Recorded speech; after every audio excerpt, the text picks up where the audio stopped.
Greetings and salutations, everybody. Welcome to Open Mic here on my YouTube channel. My name's John Campea. What is Open Mic? Well, I'm glad that you asked. See, every day on the John Campea Show, we save a little bit of time to take some live questions. Here in the afternoon, that's all we do is nothing but live questions. Now, I want to let you guys know something. Again, today's show is starting late because, once again, I had meetings and business I had to attend to in Hollywood for things that I'm going to be announcing in the coming week or two. So thank you for your patience with me. But I've also got The Weekly Hero later this afternoon with me and Robert Meyer Burnett. So I need to cut today's show a little bit short. So do me a favor, guys. Remind everybody else in the chat board, for those of you who are watching live, please don't send in any more questions. Whoever sent in questions, cut it off at that. I mean, maybe if you really want to send in a question, I'll give you 30 seconds to send one in. But please, no more questions. I just want to take the ones that have already been sent in because we've already got a whole bunch of them sitting in there waiting to go. So I want to get through all those, and then we're going to have to cut today's show a little bit short. But I want to see if I can get through all the questions anyway. I hope you guys are having an awesome day. I know I've been having an awesome day so far. I can't wait to tell you guys more about it, but we'll get to that a little bit later. All right, let's not waste any more time and dive right into it. And the first question today comes to us from Nathan Oswald, who writes, regarding my Rob Zombie comment yesterday, I meant he's a better director than he is a writer. No, I totally understand what you're saying, Nathan. I'm just not even sure I agree with that. I like there are some corners of film fandom that find Rob Zombie to be actually quite a good director. I'm not one of them. I honestly don't think he's that good of a director at all. I'm a huge fan of his music. I am a fan of Rob Zombie's music, and I wish I was a fan of his filmmaking, but not only do I not find his writing all that good, I just don't find him to be a very good filmmaker, and I do not think he's that good of a director. And that's just me. You're going to find corners of film fandom that really do like him. And that's great. I'm just saying, for me, it's never really worked for me. Ben Hayusa writes, hey, John, they did put out a third trailer for First Man last night. With JFK's narration, it's great. Think Gosling, I think you mean, will get aim for an Oscar here. Well, I mean, it's impossible to say because we haven't seen it. We're hearing good things about it. There are people who have seen it. And the people who have seen it are saying it's going to get Oscar buzz for sure. They're saying this is a film that will get Oscar buzz. And presumably, when they say it's going to get buzz for the major Academy Award categories, one can assume that will also include Ryan Gosling. It's too hard for me to say, though, all that much, because I was not at Toronto to watch, even though it's my hometown, I was not at Toronto to see the film, so I can't really say. But I did not know they released a new trailer last night with the JFK narration. I got to go check that out. Let's see. Hector Jeter writes, I'm glad you really liked A Simple Favor. Oh, I did. I thought it was really quite good. I loved it. Didn't see any trailers and had no idea what it was about. Also had no idea it was a Paul Feig film. Dude, I saw trailers and I had no idea what it was about. Let me rephrase that. I did have a sense of what the movie was about, but I had no sense of what the tone of the film was going to be. And it is really what I said in my review of it was that it's a movie that, as a progressive, it slides in and out of different genres to the point that if you wrote out on a single sheet of paper how it was going to jump from genre to genre kind of film, I would have said, this will never work. This is way too convoluted. But Paul Feig, give that man credit, man. He directed the hell out of that movie with great performances by Anna Kendrick and Blake Lively. It's a winner of a film. It's a really enjoyable movie. If you haven't checked it out yet, make sure you go check it out. All right. Ben Hayusa writes, J.K. Simmons, why do you suppose I hurl the chair at your head? I love that line from Whiplash. My response, you're trying to win an Oscar? Them lines in Whiplash are crazy too. Yeah, that's the other thing. When we talk about Whiplash, number one, we always talk about J.K. Simmons' performance. Rightfully so. Number two, we talked about Damien Chazelle's directing. And rightfully so. Two things that get overlooked about Whiplash. Number one is the performance of Miles Teller. I'll tell you what, Miles Teller killed it in that movie. Absolutely killed it in that movie. But the other thing is the writing. The writing of Whiplash gets overseen or overlooked quite a bit. And I think that's a shame. The line you pointed out illustrates so very well. Let's see. Casinema Reviews writes, Okoye and the DM should get their own show. I don't know who the DM is. Okoye Yeah, Okoye, it would be hard because, we were talking this morning about the fact that Loki and Scarlet Witch are getting their own shows on the Disney streaming network. And we started thinking out loud about who else should get them. By the way, that's going to be probably the main topic that me and Robert Meyer Burnett talk about on the Weekly Hero a little bit later, about an hour and a half from now. But Okoye, the one trick with Okoye is that it's very, very difficult to separate Okoye from the world she's in, which is Wakanda, right? It's tough to separate her from Wakanda. So that would be a challenge. So, yeah, and again, I don't know who DM. Guys, I warn you all the time, if you just put the abbreviations or you just put in the initials, I quite often won't know what you're talking about. Hector Jeter writes, Best Buy just released the steelbook for John Carpenter's Christine, the 1983. I've never heard of it, but do remember the poster. Is it worth the watch? Oh, Christine? Oh, yeah. There was a remake for it recently, too, which wasn't bad. The remake wasn't bad, but it didn't come anywhere near the original. Is it worth the rewatch? Hell yes. Hell yes. It's a solid little... It is a classic. There are some movies that have a classic status that, quite frankly, maybe don't deserve them. Christine is one of them, but it does deserve it. Christine is a film that's kind of considered classic, but it deserves all the recognition. I kind of envy you that you haven't had a chance to see it yet. You're going to enjoy it. Sit down and watch it. Nathan Oswald writes, "Do not disturb my friend. He's dead tired." That is an Arnold line. Don't disturb my friend. He's dead tired. It was on an airplane. Which movie was it? It was Commando. That's a line from Commando. Oh, wait a minute. I'm going to stick with Commando, but I'm thinking I might be wrong. But I'm thinking it's Arnold in Commando. Let's see. Taki75 writes, "Is Captain Marvel going binary at the end of the trailer?" I don't think so. Any more than Thor Ragnarok. I assume you're talking about when she starts to glow and her eyes glow and all that kind of stuff. I think it was the exact same thing that we were getting from Thor when... Look, it's a visual cue of a character being extremely powerful. And it's something that's been done in animation and movies long before the MCU. The eyes start to glow. That's a sign of something's really powerful. And something's really going on. So when they want to visually tell the audience, like in Thor Ragnarok, that Thor right now is more jacked than he's ever been, the eyes start to glow. And I think that's just the same visual cue they were doing with Captain Marvel. So that's all I think it is. Now, I could be wrong. Maybe, but I think it's just a visual cue of her getting very powerful, or showing off that power. Ben Rayner writes, "Do you know when the Sister Brothers opens wide? Rotten Tomatoes says this week, but no theater near me has any times yet." No, I don't. I have no idea when the Sister Brothers opens up. The best thing I can say is look on Box Office Mojo and go on the left-hand side. When you go to Box Office Mojo, there's a link that says release schedule. And just start going through the schedule, and it'll tell you when something is opening limited and when it's opening wide. But honestly, I don't think it's opening wide this week. Maybe it's playing at a festival or having a limited release this week, but honestly, no, I don't know off the top of my head. It's a good question. For those of you who don't know anything about the Sister Brothers, this looks amazing. I mean, it looks really, really amazing. You got Riz Ahmed in there. You got John C. Reilly. You got Joaquin Phoenix. Movie looks awesome. It's a Western. It looks like it's a bit of a Western drama with comedy. If you haven't seen the trailer, check it out. It looks great, and I'm very much looking forward to it. History Soup writes, "Love to see Hawkeye and Winter Soldier team up series." I don't know. I mean, in as much as any two MCU characters, sure.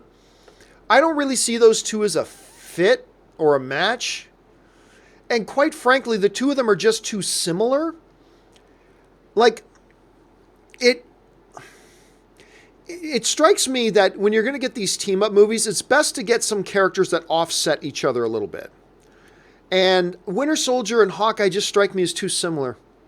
I don't know. Maybe if I saw it, I would completely change my mind about it. I don't know. But it's not one that jumps out to me personally. But hey, I bet there's a lot of people that agree with you on that, History Soup. All right. Hector Jeter writes, "Like you, I love Man of Steel. That scene in the third act where Christopher Reeves' face is superimposed over Cavill gets me every time, so emotional." I thought it was I thought the whole Christopher Reeve what's the word I'm looking for? Respect thing was nice. It was a nice touch. I didn't get emotional about it. I thought it was a nice touch. I thought it was respectful. But I personally, I didn't get emotional about it. I just thought, yeah, that's a nice touch when they had that in there. There were other things that got me much more emotional in Man of Steel about it, but yeah, it was certainly a classy move in there. And I like how they didn't make it obvious, and I like how they didn't hit you over the head with it. You know what I mean? I like the way they handled it. It was very nicely done. Levi Road writes, you mentioned Rafe Fiennes. I think you mean Rafe. It's pronounced Rafe, and it's R-A-F-E, but it's pronounced Rafe. It's really weird. Anyway, you mentioned Rafe Fiennes yesterday. How the hell did he not win the Oscar for Schindler's List? Tommy Lee Jones was good, but I thought Rafe was also great. It's hard to remember. Like, for all I know, I can't remember which other actors were nominated that year.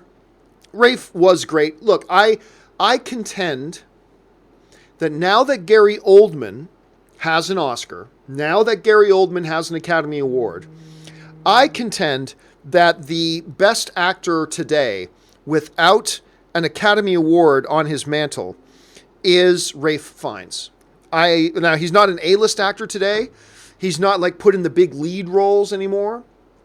But that doesn't matter. That's completely irrelevant. He is, in my opinion, he is the best pure actor in the world today that does not have an Oscar on his mantle. That's just the way I see it. Now, I'd have to go back and look at that year. And, there was I thought he could have won for English Patient. But anyway, yeah, I'd have to see who the other things are. But hey, that's why it's so hard to win an Academy Award, man. It's so hard to win an Academy Award. ZOMG Ruler writes, Hulk's rights at Universal, is it forever or can it expire? I believe it's perpetual. I believe it's forever. I believe the only way Marvel gets them back is to make a deal. And I guess right now, Universal is just asking for more than what Marvel wants to give up for it to get them back. So you've got this weird standoff going on between Universal saying, we're not giving the rights back, like the distribution rights. Marvel has the rights to produce a Hulk movie. It's just that if they do, then Universal has the rights to distribute that movie. And right now, Universal is just kind of like, hey, we're not going to give you the rights back. We want to distribute any Hulk movie. But Marvel's like, well, then no, then we're not going to make a Hulk movie. And Universal's like, fine, then don't make a Hulk movie. We're not giving you the distribution rights back. And Marvel's going, well, fine, then we won't make a Hulk movie. We see if we care. And it's kind of this really weird back and forth going on. But I believe it is perpetual. There's not a ticking clock on it because this isn't a production deal. Universal doesn't have the production rights on a Hulk film. Therefore, Universal's not in control of how soon a new Hulk film has to go in production because they're not the production rights. That's Marvel. Marvel has the production rights. Universal has the distribution rights, and I believe they're in perpetuity until Disney buys them back. So at least that's what I think it is. At any rate, James L.H. writes, John, have you seen today's posters for Daredevil? Thoughts? Also read Charlie Cox about scene pays homage to corridor scene from season 1. It's kind of weird that a show pays homage to itself. Whatever. I have seen the poster. I like it. It's very simple. Just the cross and the Daredevil mask on it, and it's got this Bible quote on it. Then came darkness or something like that. It's a nice little line. I like it. We got to get a release date soon. They've got to give us a release date soon on that damn thing, but it's a pretty good poster. If you haven't seen it, just look it up. Just Google Daredevil Season 3 poster. You should see it. It's a nice little piece of art. Jabin Carter writes, on December 21st, theaters can offer deals on tickets. Why would they? Why would they?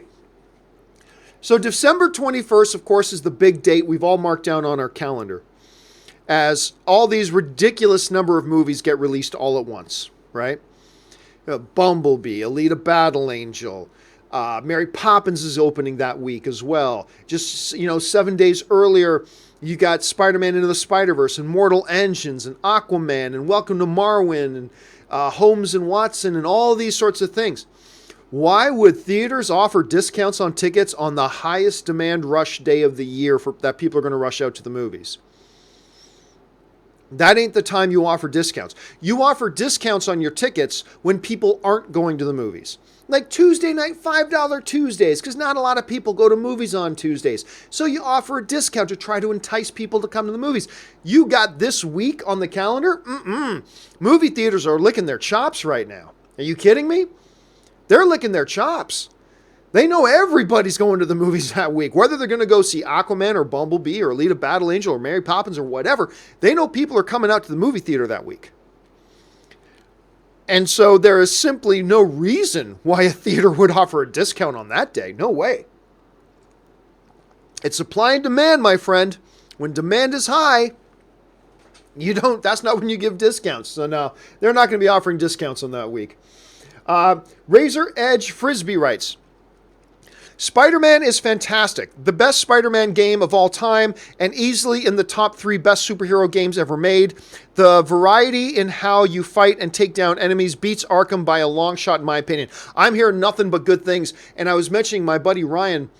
He's the guy who, if you follow me on social media, every once in a while you see this guy in my pictures that looks like Ben Affleck. Like, honestly. Like with the beard and his big guy. Anyway, my buddy Ryan bought the actual Spider-Man PS4, the special Spider-Man edition of the PS4 with the Spider-Man logo on it and everything. And this dude is a hardcore gamer. And he said, he didn't commit to it, but he said that he thinks this might be his favorite game of all time. Now, granted, he's playing it right now. Give him a little bit of time to really put it in perspective. But he's saying right now that it might be his favorite game of all time. That is high praise. I'm hearing nothing but good things, so I got to watch the cutscene movie of this thing because I'm getting excited about it. Chris Warden writes, the Captain Marvel trailer really reminded me of how much I miss Blockbuster. Yeah, they were the best for video game rentals. You know, I remember back where I grew up, there were two. There was Blockbuster and there was Rogers Video. So up in Canada, Rogers is a huge, massive company, and one of their businesses was they had video stores, a big video store chain. So you could go to Blockbuster, you could go to Rogers Video, whatever. It was always a great, fun night when either you and a date or you and some buddies going, hey, let's order some pizza, hang in, and get some movies. Yeah! And we run down to Blockbuster or Rogers Video and, spend 20 minutes in there looking at all the movies and picking out a new release, picking out an old favorite and stuff like that, and picking out a couple of DVDs. It was a great time. Now, the convenience of today and digital and all that way outweighs it. Yes, it does.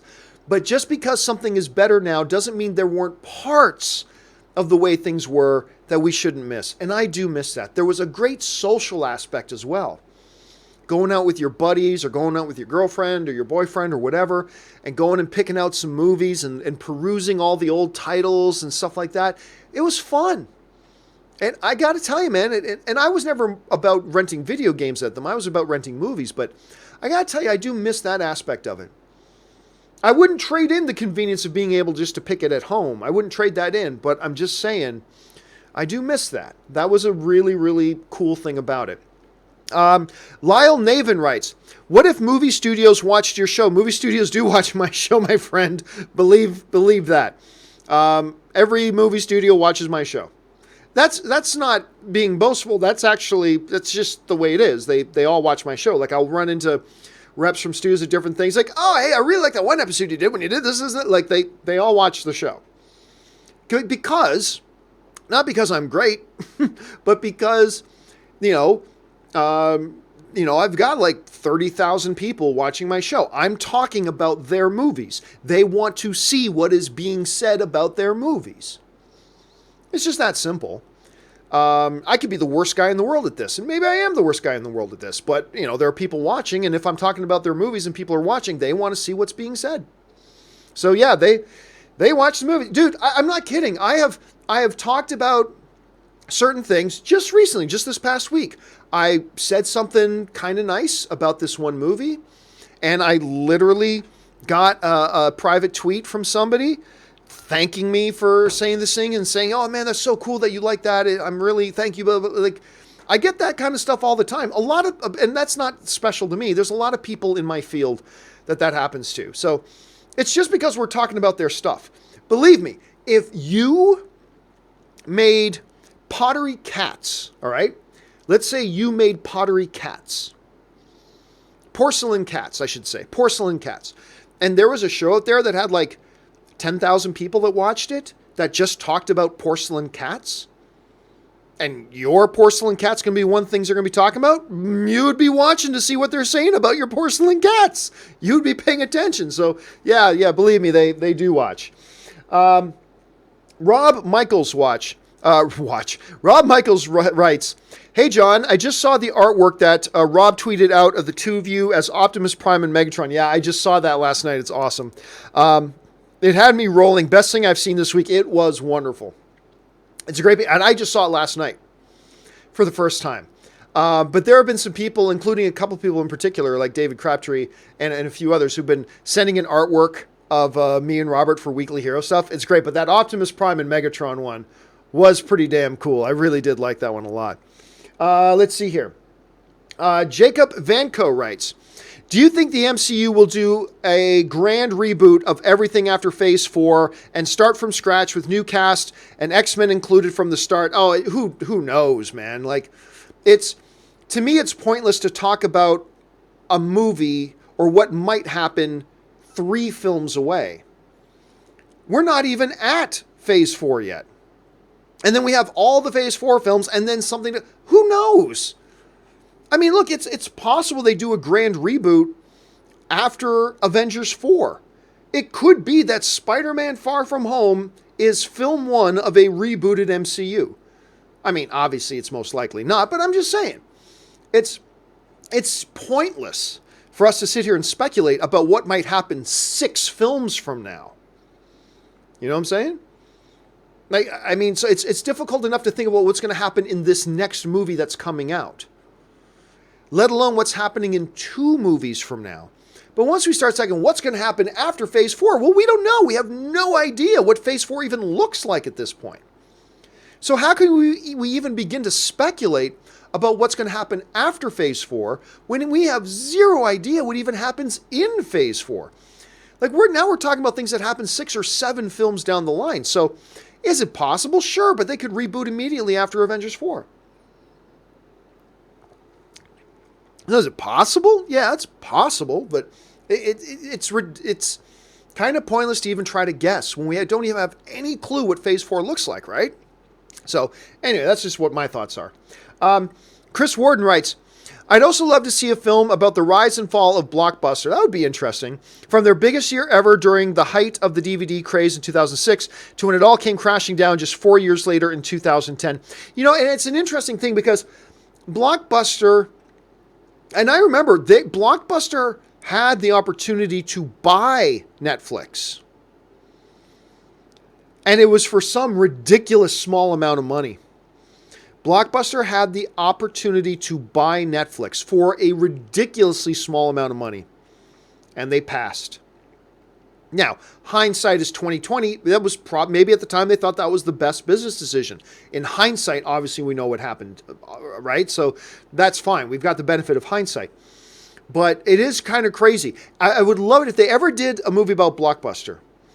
I would love for the central theme or the central plot of that to revolve around this big giant company that was presented with this new era service like a Netflix, and they having the opportunity to buy them and the struggle with them internally. Do we buy this little company or not? Ultimately, they didn't, and the rest is history. Now Blockbuster pops up as a symbol of the 90s in a Captain Marvel trailer, right? Whereas Netflix has Daredevil season 3 coming out. So, I mean, so the rest, as they say, is history, right? Mike Hill writes, "Over under 30% Captain Marvel fights Ronan in the movie." Ooh, 30's a low number. See, I don't think it's an automatic, but 30%? That's a pretty low number. I'll take that action. I'll take over 30%. I'll take the over on 30. I don't think it's a 60% chance, but 30 is a pretty low number. I'll take the over on that. I will take over 30% that Captain Marvel and Ronan have a fight in that movie. It's just too low of a number to pass up, man.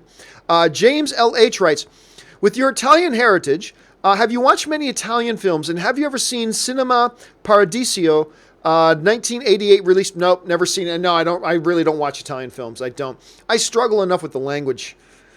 There's a reason why you've only ever heard me say brief phrases in Italian from time to time. Because I don't, like, if you were to ask me, do I speak Italian? No, I don't speak Italian. I've been around my family enough that I can understand some stuff that's being said, and I can say some rudimentary phrases and things like that, but not really. So there you go. Even though my name is Giovanni. Let's see. Maurice Seifring writes, thoughts on the 2007 film American Gangster with Denzel Washington, Russell Crowe, Josh Brolin, and Chiwetel Ejiofor, a great Ridley Scott film? Thanks. You know, it's funny. A lot of people do think that's a great Ridley Scott film, and I certainly like it. I don't think it's as good as a lot of other people do, though. Don't get me wrong. I'm not crapping on it. I'm not saying it's bad, not by any stretch of the imagination. It's a good movie. It's a good little movie. There are people out there, though, who think it's great. Who just think it's great. And I'm not going to argue those people. I mean, yeah, film's subjective. I'm glad you saw it that way. I never saw it, even though it's got tons of my favorite people in it and Ridley Scott's directing it. I got to say, it's a good movie. I don't think it lives up to a movie that has the potential that it has with that subject matter, with a director like with a director like Ridley Scott, with a cast like Russell Crowe and Denzel Washington and Chiwetel Ejiofor and blah, blah, blah, blah, blah. I just don't think it lives up to its potential. But it's still pretty good. It's worth the watch. If you haven't seen it, Marie, and you're just thinking about it, worth the watch. And you may very well end up like a lot of other people completely loving this movie. Check it out. Give it a shot. Alex Pitt writes, yesterday you said that Stranger Things Season 3 is coming out pretty soon, but it hasn't been given a release date yet. Just a vague window of 2019. Yeah, well, I mean, 2019 is almost over, so it is coming out pretty soon. I've got a feeling I think it's going to come out near the end of October. I think they're going to announce a release date, and it's going to be like 10 days before it releases, and it'll create this big boom, and everybody's going to go, whoa, Stranger Things in just 10 days. And it's going to create this big, massive hype train. Again, I don't know that for sure. I'm just speculating like everybody else. But yeah, I mean, 2019, we are in mid-September. We're in mid-September now. 2018 ain't a new year. It's almost over. So yeah, I do believe it's going to open pretty soon. It's obviously within but I think it's going to open even sooner than we think. I think it's going to open by the end of October. Joel O writes, I got to see Forrest Gump for the first time ever in an IMAX a few years ago for the 20th anniversary, and I loved it. What's a classic movie you'd like to experience for the first time on the big screen? Oh, where there's lots. I can't honestly think of any big classic movies that I haven't already seen that I'd love to see on the big screen. I've seen most of the ones I would want to see. So that's where, like, folks like you, Joe, I envy you, man. When people who tell me they get to see a great movie for the first time, I'm envious. I'm super envious. That's so awesome. Especially when they get to watch it on a big screen for the first time. That is especially great. I can't remember what, you know what it was? It was just a few weeks ago. Somebody wrote in and said they just watched 2001 for the first time in the IMAX release. And I'm like, oh my God, I never got to see 2001 in a theater. You know, I've only ever seen 2001 on the TV, which is great on TV, but I was so, just seething with anger, with jealousy, that somebody got to have their very first experience with 2001 on the big screen. That's just awesome. So honestly, Joe, I can't think of any that I haven't seen that I would want to see for the first time on the big screen, but certainly lots. I wish I had the opportunity to, though. Certainly lots. So you getting to see Forrest Gump. By the way, Forrest Gump, biggest travesty in Oscar history. Forrest Gump is great. It is. It is great. But there is no way in hell it deserved to win Best Picture over Shawshank Redemption. You go down 100 top 100 films of all time list, on at least 95 of them, Shawshank is going to be, in a lot of those, top 10s. Not so much Forrest Gump. That's, to me, one of the biggest travesties in Oscar history. Forrest Gump is great. I'm not dissing on Forrest Gump. I'm just saying, Shawshank Redemption was clearly the best film of that year. It's one of the greatest movies ever made. Anyway, that's just me. Okay. Nathan Oswald writes, do you think we'll get another Nosferatu? Well, I mean, it depends by what you mean by Nosferatu. Do you think we'll get another Dracula movie? Yeah. Do you mean specifically like a reboot of Nosferatu? Maybe, possibly, probably. I mean, everything's secular in movies. It's all about trends and things come around. So yeah, probably at some point. Andrew Oldham writes, another Thanos / Holy Grail crossover joke. Thanos snaps, dusts the Black Knight, and the Black Knight still wants to fight him and calls it a flesh wound. You're not even here. And you just hear like a ghost voice. It's nothing. I'll kick your ass. With what? You have no feet. What are you going to do? Bleed on me? But the blood would be gone too, so that would be funny. Although they'd have to explain how you can still hear the Black Knight's voice, right? That is one of the best scenes in Holy Grail. What are you going to do? Bleed on me? Anyway, Steven Gonzalez writes, just finished Spider-Man PS4. Great game. I understand you aren't going to play it, but I at least recommend you watch the story mode cutscenes like God of War and Uncharted. It's very cinematic. Yeah, I'm looking forward to that very much, as a matter of fact. I just got to get some spare time to put together to start watching this stuff. So that's coming. That's coming. I will watch it. But and I had a chance to watch my buddy play it for about a half hour. It looks really fun. Looks really fun. I'm really, like, it is crazy. I don't, like, God of War did it, and now PS4. You don't often hear people, like, talking on my chat boards a lot about a video game that just came out. Very rarely happens. But it happened with God of War, and now it's happening with the Spider-Man thing again, which says a lot, I think. I'm upset, great username, writes, you think we'll get another South Park film? I don't know. Like, there's been this new ad campaign for the new South Park season, but the billboards they've taken out have hashtag cancel South Park. It's almost like the guys don't want to do South Park anymore and they want the show to get canceled. I'm going to guess no. I mean, anything's possible. Maybe a Netflix thing, maybe a straight-to-home video thing. But as far as, like, when you're talking about could they get another film, talking about a real theatrical release, I think it's doubtful. I think it's doubtful. Never say never, but I think I don't think they have an interest in doing it. At least I could be wrong about that. That's just the impression I get. The Porn Nerds writes, which one of your Toronto teams will win a title first? You know what? Now with the big Trey Traveris and you've got Matthews and everything, the Leafs are looking good, man. I'm not saying this is the Leafs' year, but you know what? The Raptors are looking good. Not great, but they're looking good. They were just never able to get by LeBron in the East. But guess what? No LeBron in the East anymore. But I'm thinking maybe within 2 years, the Leafs might have a crack at it. So I'm going to say the Leafs. I'm upset writes, also, thoughts on Kendrick Lamar's Black Panther album. I love it and think it's a nice companion to the film. Yeah, but I agree. And actually, I've got on my playlist of the songs I listen to when I'm getting showered and ready in the morning. And so... So anyway, a bunch of the songs from that album come on at least a couple times a week, right, in my rotation.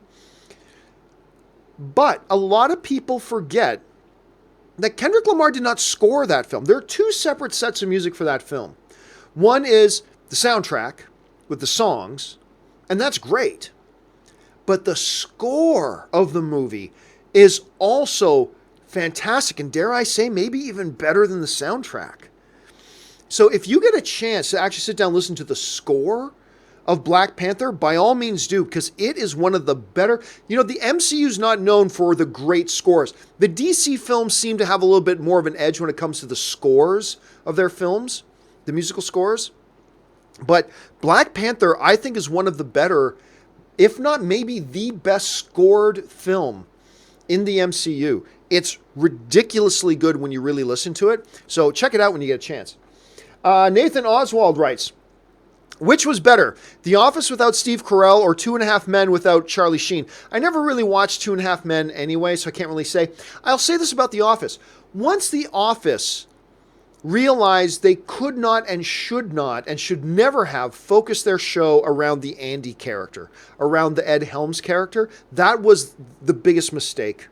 And they were never able to really recover from that. making the Andy character just because The Hangover came out and was super popular. Oh, we got to make Ed Helms the center of the show now. It was the stupidest decision they ever could have made. Like, seriously, whoever made that decision needs to get smacked in the mouth. It was just that stupid. Anyway. Once they realized the mistake, though, they seemed to find their footing again. And I'm going to say, that show there was still a lot of episodes of The Office that were pretty damn good, even after Steve Carell. They were just never able to get their footing again after the whole Ed Helms debacle. And I'm not blaming Ed Helms. I'm just saying the character was the wrong character to try to focus things on. It made no sense. Anyway, and since I've never really seen Two and a Half Men much, I'll say The Office. Marie Seifring writes, the films Terry Gilliam has directed have a very distinct and touching appeal. Whether The Fisher King, Brazil, or a number of his films, he does a beautiful job with allegory. Recommend them. True, he's also done some stinkers. I mean, everything you've said, Marie, is absolutely true. Everything you've said is absolutely true. But, he'll never be like on a big, my favorite directors list kind of thing, because he's also put out he's a bit hit and miss. And I think that's a fair criticism. He has knocked some out of the park. He's come out flat a few times. He's hit and miss. When he hits, he really hits, like the films you mentioned. But when he misses, he really kind of misses. But yeah, that doesn't take away from the truth of what you're saying, though. When he's on his game, like there are some directors who are pretty good directors, but even at their best, they never deliver something that you'll probably think about for the rest of your life. They never quite deliver a movie you'll always think about for the rest of your life. While Terry Gilliam is a bit hit and miss, when he's on, and when he's in his groove and he's found his stride and he's really got a movie that's become a muse for him, it can become rememberable for a very, very long time. And not a lot of directors can say that. So yeah, I completely agree, even though I think he's a little bit hit and miss. A fan of Peanuts writes, I think Marvel intentionally wanted the general audience to gasp after Captain Marvel, I'm guessing, punched the old lady so that everyone that didn't get it would go Google CM hit old lady. Why? Well, look, I'm going to tell you right now, a fan of Peanuts.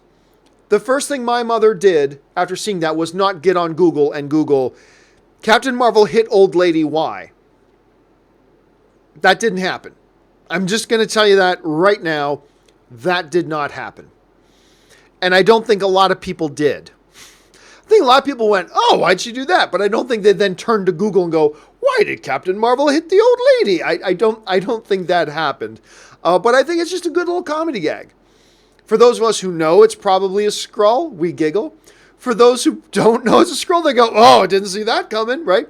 But yeah, I don't think it was to mobilize armies of people to hop on Google and go, why did Captain America hit the old lady? Like, I don't think that happened. But it's a great little part of the trailer. Like, whether you're one of these people who love the trailer, and I didn't love it, but I thought it was solid, or whether you're one of these people who hated the trailer, I think all of us can find common ground that moment in the trailer was pretty damn good.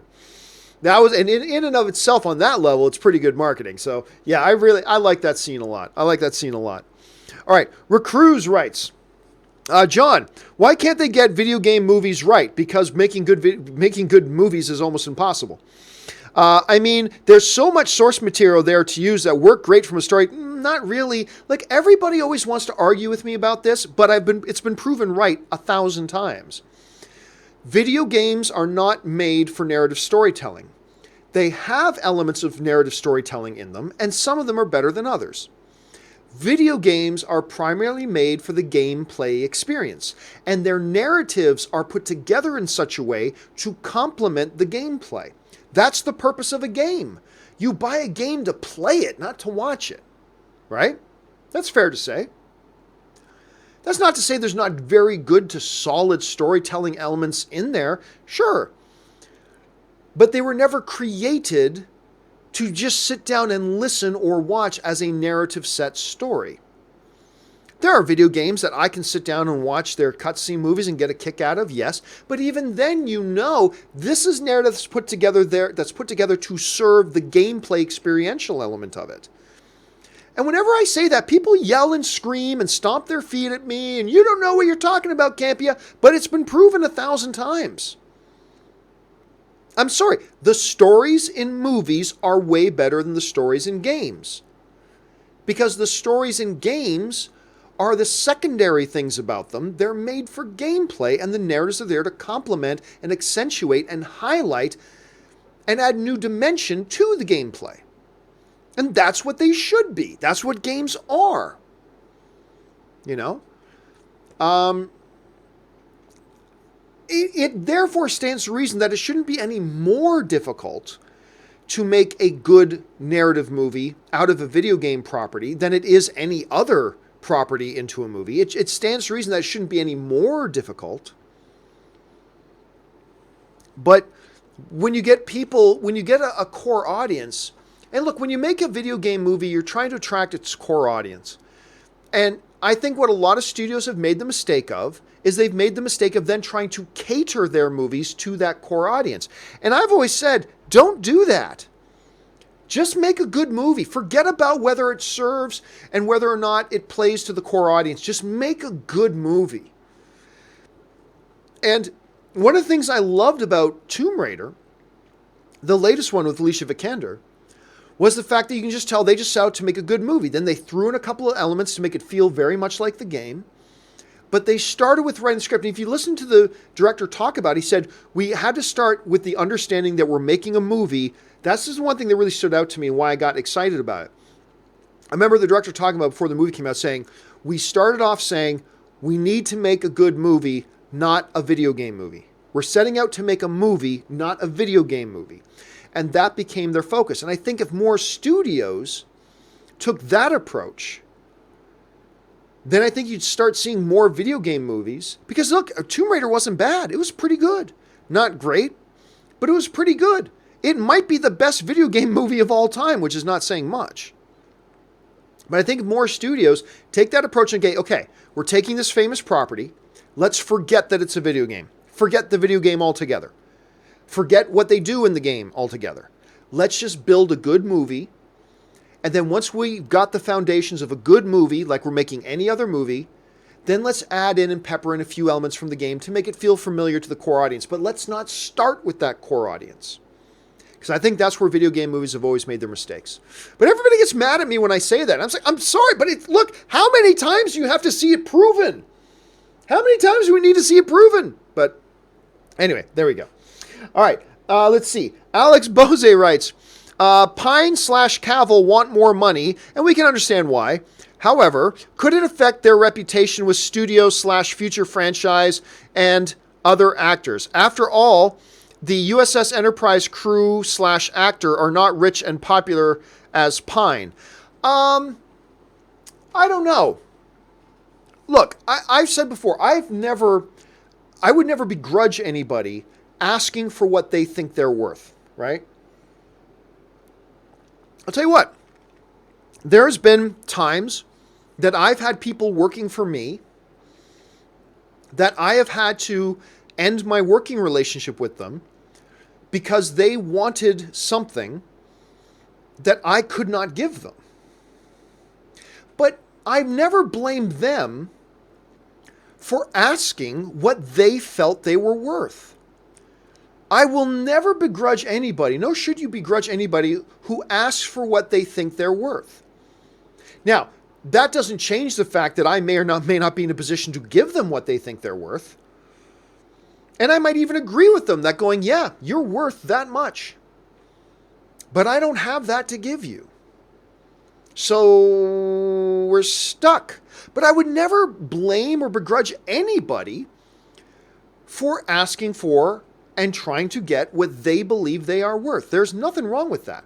Doesn't mean you have to give it to them if you're not in a position to, or if it's not what's best for you and your company or whatever. But I get that. I don't begrudge, and I don't think anybody in the business begrudges Chris Pine for saying, no, Paramount, we have a deal. I do the Star Trek movie, you pay me this amount of money. That's the deal. I'm not going to take a pay cut for you. I completely respect that. But I also respect Paramount's position. That's like, look, the Star Trek movies don't make what we thought they would make. They do okay, but they're not Marvel movies. They're not making $700 million like a Wonder Woman or a Justice League. They don't make that much money. Therefore, for us to do another movie, we have to be more responsible with our budget, and we can't pay you that much. Would you please accept a pay cut so we can get this movie made? I totally respect that. I respect studios trying to be financially responsible. I respect that. Studios being financially irresponsible is why you pay $18 for a soda and a popcorn. It's all connected. Believe that. Studios acting financially irresponsibly is why you got to pay $19 for a movie ticket. It's all connected. So I respect Paramount wanting to act responsibly. And I respect that Chris Pine's like, hey man, no, we had a deal. The deal was you pay me this amount for me doing a Star Trek movie. I'm not going to back out of that deal, and I'm not going to take a cut on that deal. We had an agreement. I totally respect but just because I totally respect both sides and where they're coming from, their circumstances may be incompatible at the moment. And I think everybody in the business is professional. By the way, and with Henry Cavill, we don't know what the behind-the-scenes thing is there. Everybody's speculating. It's because Cavill wants more money. That might be true, but it might not be true. So let's not make any assumptions. But even if Henry Cavill was asking for more money, hey, guess what? If he feels he is worth more, then ask for more. And if the studio agrees, then they'll give it to him. If the studio disagrees, they won't. Or maybe the studio agrees with him but says, but look, we're not making the money on these DC films like we thought we would. We can't overspend. We can't put out huge, big money all over the place because we're going to lose money if we do that. Then I respect where they're coming from too. But it's a business. Studios, actors, agents, everybody respects the fact that everybody's just trying to make as much money as they can. The studios are trying to do that. The actors are trying to do that. Producers are trying to do that. Directors are trying to do that. Cameramen are trying to do that. Cinematographers are trying to do that. Art departments are trying. Everybody, it's a business. Business is about trying to make money and making as much as you can. Everybody understands that. It's not like the Dave Bautista situation where there seems to be bad blood between Dave Bautista and the studio. That's different. When it just comes to straight business, I don't think anybody in this town really holds a lot of grudges. It's just business.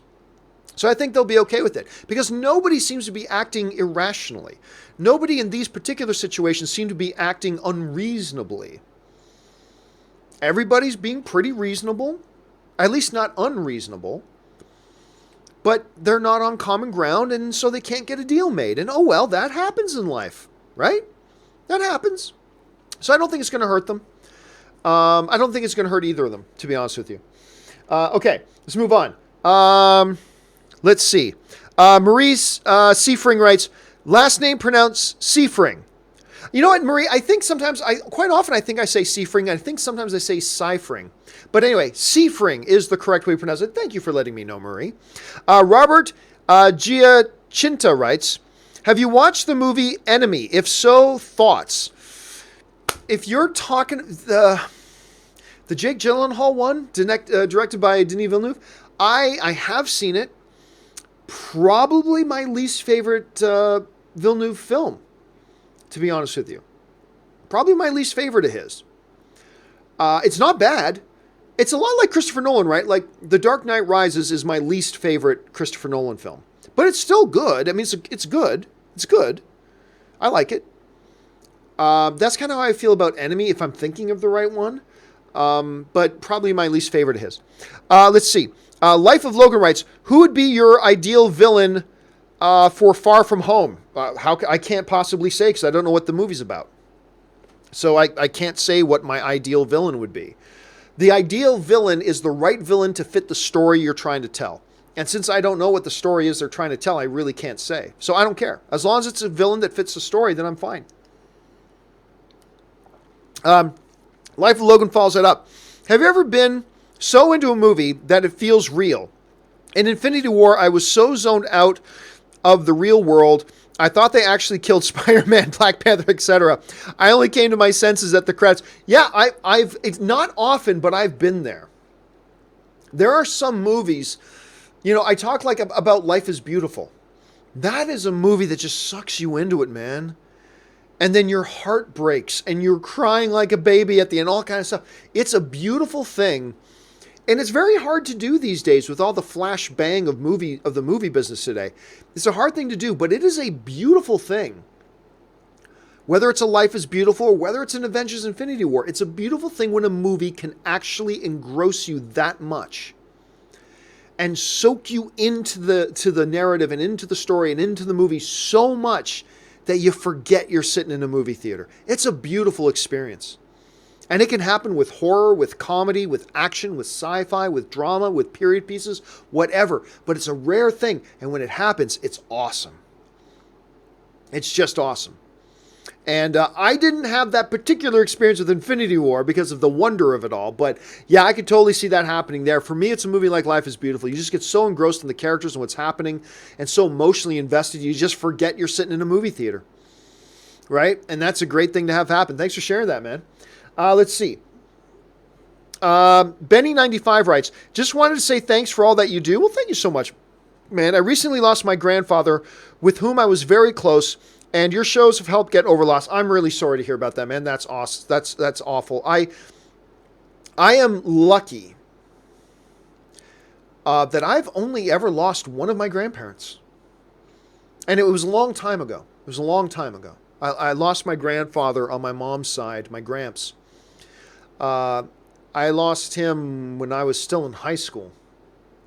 But other than that, man, my other grandparents are still around, and I'm very lucky in that way. So I'm really sorry about that, man. But I'm glad that the film community online can be here to help you, just kind of deal with that and help you focus on some positive things and give you that mental reprieve from everything else going on. It's awesome that the film fan community can be here for that. So thank you for sharing that, Benny. I appreciate that. And again, deepest condolences to you and your family, dude. Dhruv Bardawaj writes, American Vandal Season 2 is great. I'm glad it is. See, I have not watched it because I saw the trailer, and the trailer just struck me as the shtick wore off. Like, I loved the shtick. Shtick is not a bad word, by the way. Shtick is a very cool thing when used right, but it can wear off.